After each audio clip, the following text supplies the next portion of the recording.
Hey, everybody. I feel like we're all kind of winding down the event. Has it been a good event so far? Who's had a good time? Yay! Awesome, awesome. So, I love podcasting. It is not my main job, but I do help coach influencers with podcasting.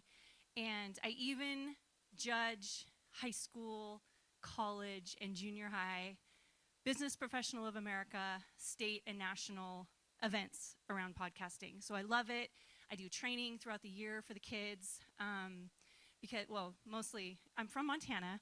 So the Montana kids, I always feel like, you guys have such a great opportunity. All you have to do is follow the rules, do your homework on this job, and you're going to win it. And I want Montana at nationals to place every year. So this year I was so committed to it that I went ahead and ran some seminars, and it's just so great. And I would do it for national. So if anyone's listening right now and they are part of BPA, I will do it for your state as well.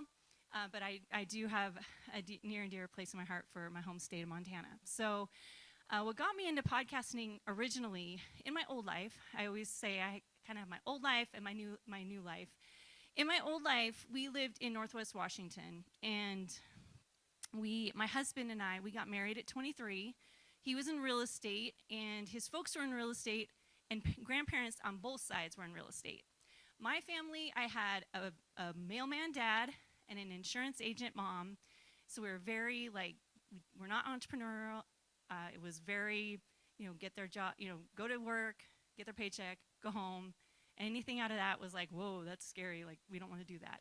So when I met my husband, we started dating. I had a couple dinners. We went to dinner with his folks. And I knew right away that I either better get into real estate or they were not going to have anything to talk to. I was not going to follow any of their conversations. So not too long after that, I quit my insurance job, which was the happiest day of not the happiest day, but one of the happiest days of my life, and got into real estate with my husband. We bought a lot of real estate. We did a lot of developing. We got a laundromat. We had an alpaca ranch. We homeschooled our kids. I ran a ministry. I volunteered. I was on the chamber board. The youngest, I moved into the chamber and played a pretty decent leadership role when it was mostly, men of like my age, what I thought was older then, but now I know how young they were. But so we had such a robust life. We had great friends. We were third generation in that community. And then in 2008, we were casualties of the great economic collapse of the time. And actually, it was 2007. So by 2008, we'd moved. And in 2012, we ended up in Montana. We lived out in the country, but worked in Billings, Montana, where we now live and work. Billings and Montana in general, it's a whole nother world. Now imagine and we moved to Austin, Texas right away after Washington. So we moved from Austin, Texas to Montana. And I loved Austin. I love the warm weather. I love all of it. Well, I hate cold. I hate the snow. I'm scared of everything, so I don't like to ski or drive on icy roads. But my family was there. So we ended up moving to Montana. I'm like, family's the best geography there is, so we're just going to do it. But I didn't really know anyone, and I was a little bit of an alien. So you can imagine, who here is like, oh my gosh, Montana, yes. Awesome, right? Are you from Montana? Or are you just, okay, do you live there now? Okay, awesome. Okay, so there you go. So you know exactly what I'm talking about. It's so I was like their pet alien, right? I was the one who liked good food and, going out and doing all the fun things of the city. But they took me in under their wing and just loved me. We were in a community of ranchers. But when we started working in Billings, I literally felt like it was very difficult to get close to people. The business culture was, it's amazing people, and you have to be really rugged. So this is nothing disparaging about them, but it's we're from here and you're not. So it was just really hard to get into that. But I'm the type of person, I'm like, whatever, they're going to be my friends, whether they like it or not. It's just going to happen, and we're going to work together. I'm very collaborative. But after about year 3 or 4, I just was getting really discouraged. And I had started my marketing company in 2016 formally, And my assistant came up to me one day and said, and she knew my plight, and she also was from out of town. And she said, I just heard about this thing called podcasting, and I think that you should do it. This was actually 2017 when she brought it up. She said, I think that you could meet a lot of people, and people are going to understand how good you are at your job by having a podcast. And I thought, I didn't know what it was about. It wasn't super popular, but I did it. And so what I did was I took this opportunity to invite people deliberately into my world and interview them. And studies show that if you're asking people questions about themselves, that you become more likable to them. You become closer to them. You build a closer relationship to them. And so when she brought that up, that's the first thing I'm like, why would I do it? What would the outcome be if I'm going to put all this time into it? And I love sitting down and asking people questions and learning more about what they're doing when they're the ones like getting out there and doing cool things. So when I started a ministry years before, that's how I built my board of directors. I just watched the newspaper at the time. They were a big thing then. And I would just see who are the people who are doing things. And then I would just reach out to them, and then they would say, of course I want to be on your board. This is an amazing opportunity. This is a great ministry. Well, I thought, I'm going to take that whole thing and I'm going to apply it to podcasting. And then I was able to really build a crowd of people that I still mean a lot to me. So from there, I've had a couple of other podcasts, but that is my journey into podcasting. And since then, I feel like podcasting has really become this, everybody needs to podcast, right? But it's really important to understand why you want to do it and what you want to get out of it. And I love that we're talking today about podcasting as a storytelling medium, because the whole point of telling our stories, especially in business, there's a lot of value that you can get from that. Number one, you really build a lot of credibility because you're not just telling people this is what I do. You can take data. The other thing is you can take data from being something really boring and statistical into being something warm and something that matters, that connects with people. And then also, just, again, building the relationships, because you're able to help bring other people in and allow them to tell their stories and build that connection with them. So it's super, super powerful. And another thing that has come up that I've discovered as in my journey in podcasting, my second podcast was about, I interviewed top real estate agents. Shocking. I did a real estate podcast. But I interviewed top real estate agents around the country. So they had to sell at least $20 million in real estate for me to invite them onto my show, because I wanted to meet all these really successful real estate agents and really understand what makes them tick and give them, again, that platform to tell their stories. The beauty of it is, too, is that as a host, I was also able to weave my stories in without having to stand up and say, this is my story. So I've always felt like I've kind of hidden behind the host microphone to be able to tell my story in a way that isn't really, out there. Because one thing that you really have to understand is, and who here has been a guest on a podcast? Okay, so you guys, you're going to totally, this is going to resonate. Okay, so a lot of you, okay. When you go on a show, there are two ways you can do it. I mean, there's a lot of ways you can do it, but there are two main ways. One is you have a list and you have an agenda, and this is what I'm going to talk about, and good night, I've talked about it. Or you're really going to kind of dig deep and be vulnerable and share your story. And I have done it both ways. I very rarely go on to podcasts because I have to trust the host. I have to trust that the story I'm about to tell, I can be vulnerable and know that they're going to do right by me with that podcast. Otherwise, what happens is you get the surface level. It's not a story. It's literally an agenda. Whereas when you really trust the host and you're like, okay, I'm going to let this go where it's going to go. I generally know what I want to talk about, but, I need to also get real. I want to be authentic. I want to be real. I want to share, because that is really what's going to change people's lives. If there's even two people on the other side who listen to it, and it's something that I really was vulnerable about, that there's that much more of an opportunity to help people. So there's been one show that I've ever gone on to that I've really felt like I shared something that I don't talk about a lot and just kind of opened it up. I was like in tears. And I thought, you know what? If I was the host, I would be like, yeah, she cried, because honestly, what does that mean? It means we're really tapping into our emotions. It means that that guest really showed up. So what I would say is and I think being a guest on a show is such a great idea because of the fact that you're leveraging someone else's effort, someone else's money, but yet, it's like they're going to ask you, I don't know, to me, it's just a lot more. To be a host, you have to think of all the questions and what angles am I going to talk about. You have to think all the time, the whole show. Whereas when I'm a guest, I can just show up and go, okay, ask me the questions, and then I'll do my best to, be real. So who here, do you guys mind sharing a little bit? I feel like there's few enough of us to, who has been on a podcast and you're willing just to kind of share a little bit with me about it? Okay, awesome. Thank you. I love it. So what podcast were you on?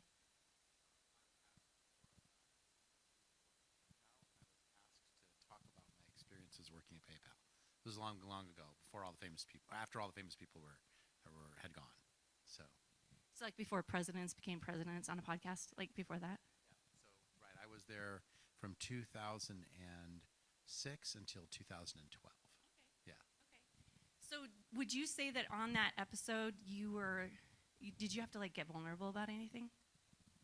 I was asked what it was like to work for the current so at the time PayPal was owned by eBay, and Meg Whitman was the president of eBay. So I was asked what it was like to work in an organization that she led, and also some of the, there were some things that were done that were really great, and there were some things that were sort of perplexing. I had to be careful about what I could say, obviously, right. But it was there were also questions about what it was like to work there. Okay. After there had been there were tons of people who founded Yelp, LinkedIn, YouTube that all came from PayPal. And so it was a little strange being asked that. So you really had to kind of a little bit be guarded. You couldn't just be like, just ask me anything and I'll just like No. pour my guts I out. had to be careful. I couldn't divulge any right. information about the company, but then they were asking me my personal, and I kept having to say that, my personal experience is this. And it was very strange. I wasn't entirely sure what to expect when I got on the podcast, actually. Yeah. So would you say that, like, I know that today we're really talking about, we're talking about podcasting as a storytelling medium. Yes, yeah. And I feel like that was a really good opportunity because it truly did get the story out. Yes. And what was the outcome? Was there an outcome? So the outcome was that the audience, this particular podcaster's audience were people who were in payments. So I thought I was going into a podcast to talk about payments, which is what PayPal does and did then. But instead it turned into, what's it like to work there? What's it like to work in a place where all these people came from and went off to found all these other companies? And it was just kind of a strange thing. I couldn't tell a lot of stories. I told one story, but it was an engineering story about, it would make it really quick. It was the CAPTCHA when you log in. That was invented at PayPal by Max Lebchin, who was their head engineer. And I can talk about this because it was openly discussed in an article. And because at the time, they were losing money due to Romanian hackers who had basically sucked money out of people's accounts. And they just brought tons of pizza in and stayed up for 3 days until they figured out a way to stop that. And that's what it was. Oh, man. Yeah. Well, that's a great story. But also, don't you see, too, how you were able to, the whole questioning was related to the story. Yes. I'm so glad that at first I'm like, oh my gosh, PayPal, like how are you able to like tell a story? But it's beautiful because it's truly, that just shows that's what people want to know. Yeah. They want to know that if they wanted to know your Wikipedia, they would have looked up the Wikipedia, right? Sure. So they really want to know the story. That's interesting. Yeah. So that's beautiful. I love it. Anybody else want to share about it?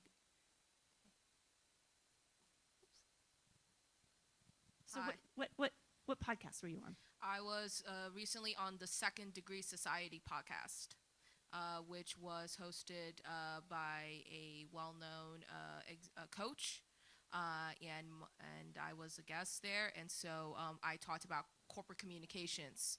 I talked about the impact of storytelling, crisis communications, and strategies for how female entrepreneurs are able to adapt and incorporate communication strategies into not only their everyday business plans, but also into their personal brands as well. Awesome. That's a lot. Like, wow. Right, That's right. a lot. So, Yeah. like, was it Extensive. an hour episode or was it like a It 20-minute episode? Yeah, so it actually, after it was a long conversation, but it did got reduced to about a 35-minute Yeah. episode. Well, I Yeah. love it. Well, and that's the beauty too of podcasting is it can be long form. So, did you in that interview, did you have an opportunity to like get vulnerable, or was it a lot more just information? I think it was a balance between both. I think depending as to the show itself and the host and how it's normally integrated, then as a guest you can decide as to whether or not you could showcase vulnerabilities. And for me, I've, depending as to the moment in the conversation as well, just naturally and organically interweaving your past experiences and how it helps, help audience members to develop a different perspective on things. I love it. So you're just here, I'm gonna grab this. So you're a natural storyteller too, like for sure. That's so awesome. And did you know too? I know podcasting these days can be. We're usually. I mean, they're really audio or video, right? And one thing I found fascinating was yours video? It was audio. How about you? Yeah. Okay. So the purists are like, excuse me, podcasting is only audio. It is both. However, one thing I did find in I was looking up some information about how powerful audio is to a person and their experience. So the University College of London in 2018 did a study about actually Audible connected with them, and they did a study to determine if people were more engaged with video or audio storytelling. And they took 100 people, 100 volunteers, and they gave them different movies, or not movies, but different books that they could either listen to or watch some video. I'm thinking they're movies because I saw the titles and they look like movies to me. But there was a dramatic scene that they would have each one of them experience in audio and that they would have them experience in video. And then after that, they asked the people, what was the more powerful experience? What do you think? I mean, I know you can guess where I'm going with this, but if this weren't the topic that I'm on, what would you think? It'd be video, right? I mean, you're watching, I can't remember, one of them was like some action film. So if you're listening to an action film being read, or if you're watching, this wasn't one of them, but like if you're watching Indiana Jones and then you're reading a book about it, like what do you think you're gonna feel like you had a bigger experience, right? You're gonna, when you're watching it, right? Well, that leads me to the part where they measured during each experience, they measured their temperature, their heart rate, and there's like a skin measurement that they have that tells you how emotional they are. And so they took all three of those measurements, and they had a higher temperature, higher heart rate, and more reaction emotionally via their skin to the audio. And that means that their body was doing more work as they were listening to it. So those, and we've known for a long time, like I've seen studies through, all the podcasting reading that I do, that listening is a lot more intimate too. So you would think like, oh, you have like all your senses, you have different senses coming through when you're watching it and hearing it, and you're smelling popcorn and stuff. But the fact of the matter is if you're only using one, it's completely focused. So podcasts are just an extremely powerful way to tell a story. Speaking of telling a story, did I tell you that my name is Tiffany Youngren? I don't think so. I'm Tiffany Youngren. I'm from Montana.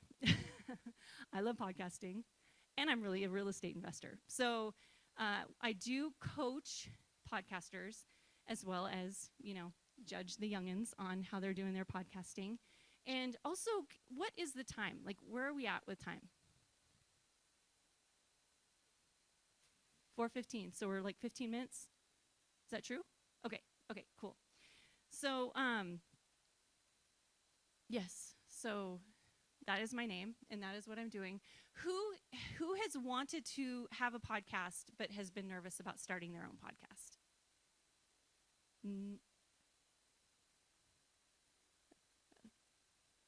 Okay. Okay, so if I bring the microphone down, will you talk to me this time? I'm in the shirt, the gal right in front of you. I mean, if I still have time, we'll do more, but I like this part. This is my favorite part. Can you tell I like to interview people? Like, it's my favorite thing. Well, other than analyzing real estate, but I totally do interviews. Yeah, in fact, right now I do not have I have 3 podcasts that are published. I have my very first one, which is Chat and Grow, Marketing Masterminds.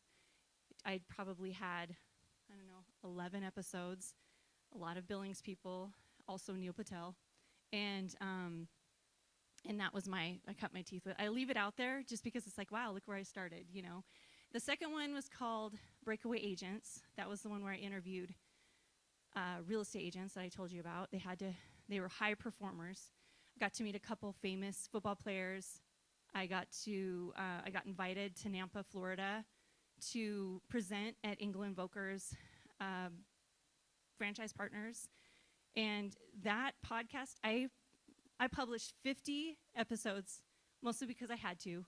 I get more out of doing the podcast than I care about the outcome. I bust my butt on promotions for my guests. So I would say they are the most important thing when I do my interview as well as run the show. But what I actually get out of it, my ROI is off the charts. So I don't ever have to get a client from the audience. It's all about the relationships that I'm building. My third show is called Next Up Nation, and it is a podcast for podcasters. And I do hot seats. So their first 12 episodes are what I call my masterclass, and I interviewed just top people in the industry. And then there were 2 that they were podcasters that struggled, which I thought brilliant. And one of them went on she actually helps podcasters now, so she's gotten over that struggle, which is awesome. And then after that, it is hot seats. I only interviewed people who had at least 20 podcast episodes published because they have better questions and they know what the problems are. So if you're ever interested in listening to those, and again, I actually have an automation for interviews so that when usually busy people want to have a podcast, and I say busy people make the best podcast, so I have an automation that helped me do a podcast, and I'm way too busy to do a podcast, but I know I can, because as soon as I know this is my list of people, I push it in and I can even just run it by myself. So tell me, what podcast are you feeling like you want to start? I thought I flipped it on. Let's see, it's this guy right here. Hello. All right, so we're in the process of starting one.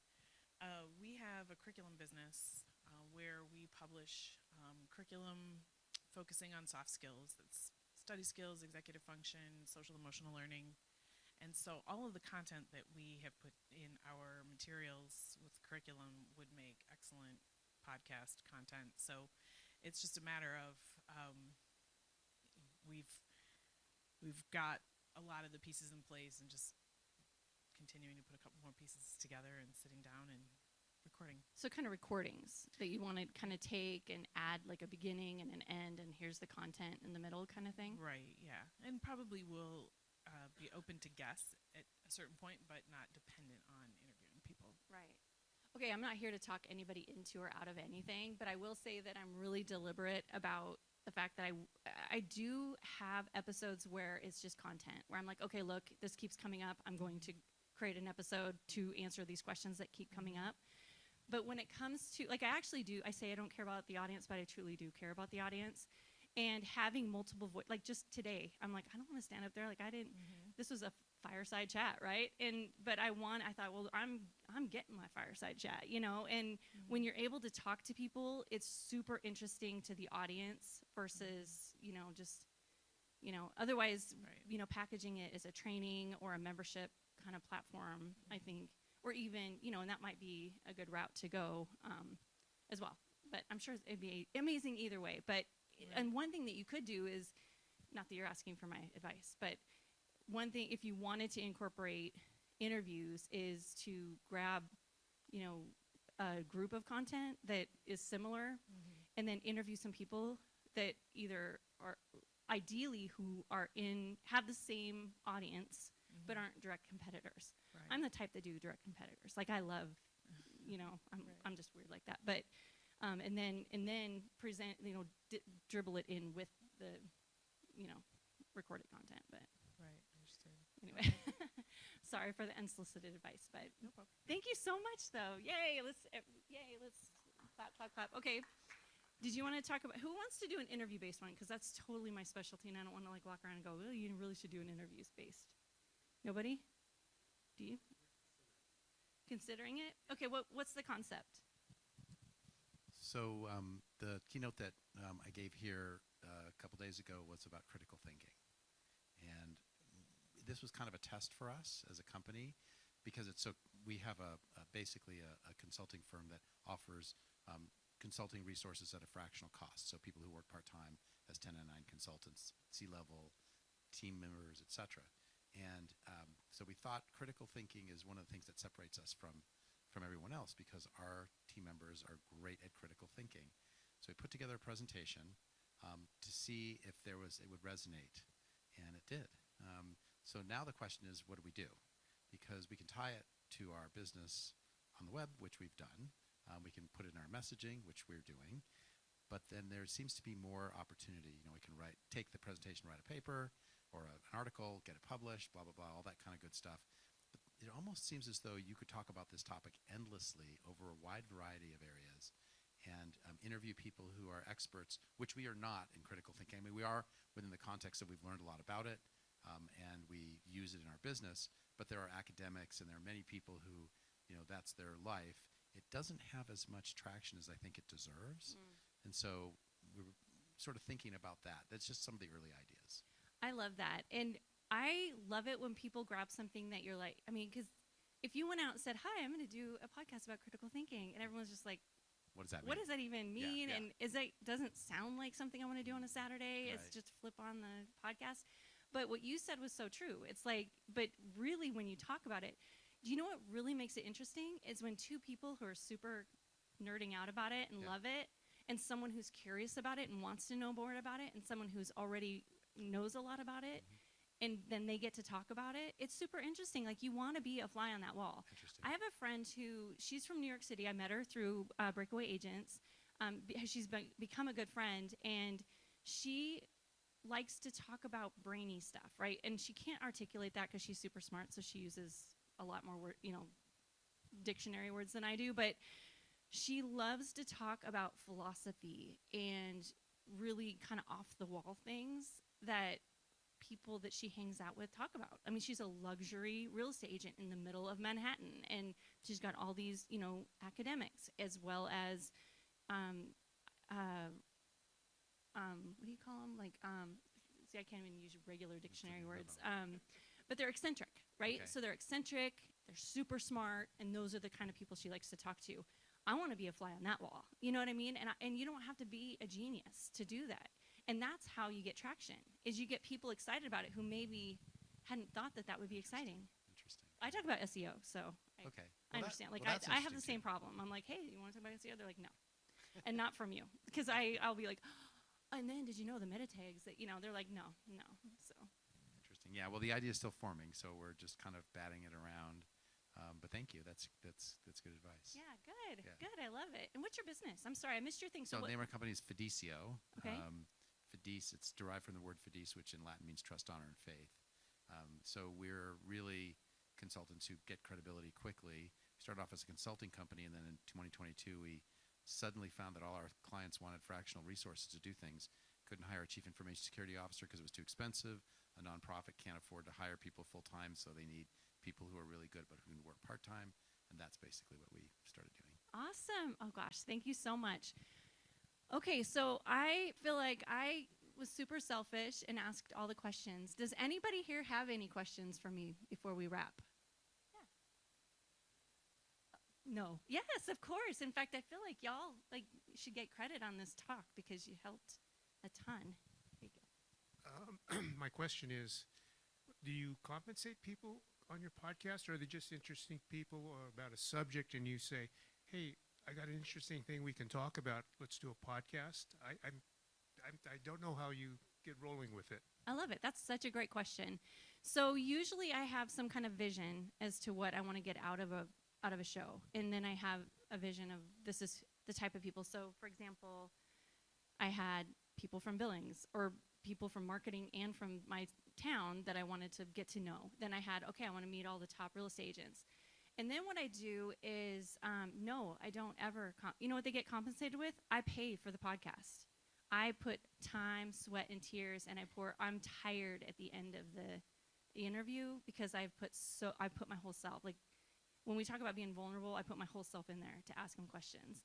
And then I post it everywhere, and then I tag them in it, and then I give them copies of the video, and then I'm like, hey, it's going to release, and oh, isn't this exciting? And so they get, and especially in the beginning this was true, but when you search their name, I have enough content out there that when I'm doing an act, like right now it's not true, but at the time when the podcast is active, if you search their name, our podcast will show up. So it adds credibility to them in addition to adding credibility to my podcast. It also creates huge opportunity for backlinks. Like, I don't want to talk about SEO too much because I know it's like nerdy, but there's a lot of SEO opportunity there. In fact, right down to the fact that a lot of times I'll offer to write them a blog post to put on their site and then, and feature their amazing brilliance that they talked about on the show. So does that help? Does that make more sense? Yeah, I think it's great because minimal startup costs to get rolling with it, correct? Oh, they don't have to. No, they don't. They just show up. I'm like, well, they have to have a decent microphone or I won't interview them. I'm like, you don't want to sound bad because then they're embarrassed. So my job is to not. So yeah, they do have to have. And if you watch my episodes, you'll disagree with me because I let those real estate agents get away with murder. But typically the rule is you want good sound. Like I'll put up with bad lighting, but the sound has to be good because again, it's the intimacy. It's the Your experience. credibility if you come off wrong with bad sound or And your they want good graphics. images. So like it's like if you guys want to look good, and they do. So the lighting is also. So I usually give them a few tips. I actually have a guide that I give them before they get interviewed to give them some idea of how to look and sound the best. So anybody else have any questions? Yeah. Has this been helpful or interesting? Yeah? Okay, thank you. If you're just being nice, I appreciate it. Thank you. Well, I have a question regarding tools and resources.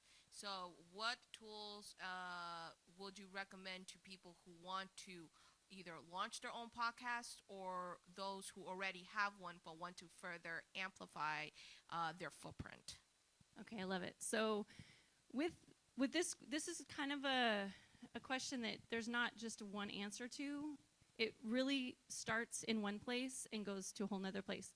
What I like to say is don't spend a ton of money in the beginning. Get a good microphone. Get a lamp and put it in the right spot so that your lighting is decent. Don't use the computer microphone. And if you can get, just test your video too. Because even though I said, video doesn't matter, a lot of people only watch the video and don't listen to the audio. So it's really important to also have it recorded on video. So to start a podcast, that's the first part. The next part is where do you put it?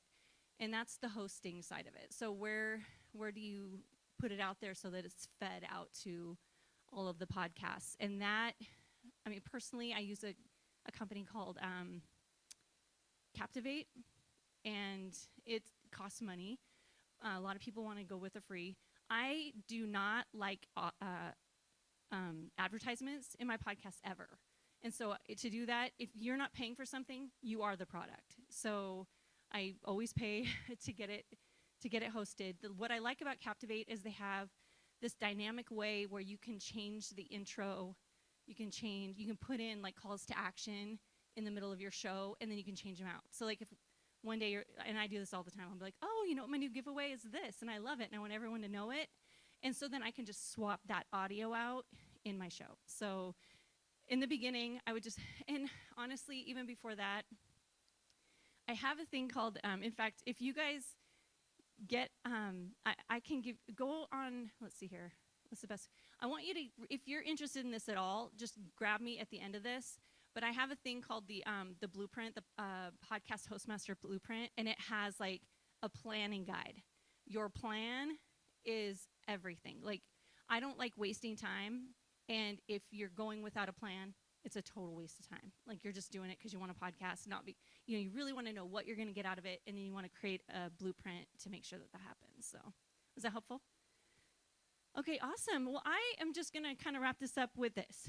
So, if whether you want to be a guest on other people's podcasts, or if you want to start your own podcast, just know that the story that you have is the legacy that you're leaving.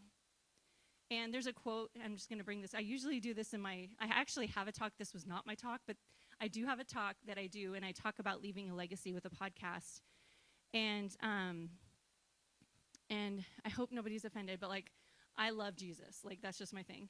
And I know that he's got a calling for me, and if I'm not showing up to it, we had a really good friend and mentor. He always said this. He said, you know what? God has a calling for everybody, and if you don't show up for that, your absence is duly noted. Okay, so if you feel like you have a story that you need to get out there, and you feel like podcasting could be an effective way to do that, just get out there and do it. Sound good? We're all in? All right. Well, thank you so much. Thanks for making it fun, you guys. Appreciate it.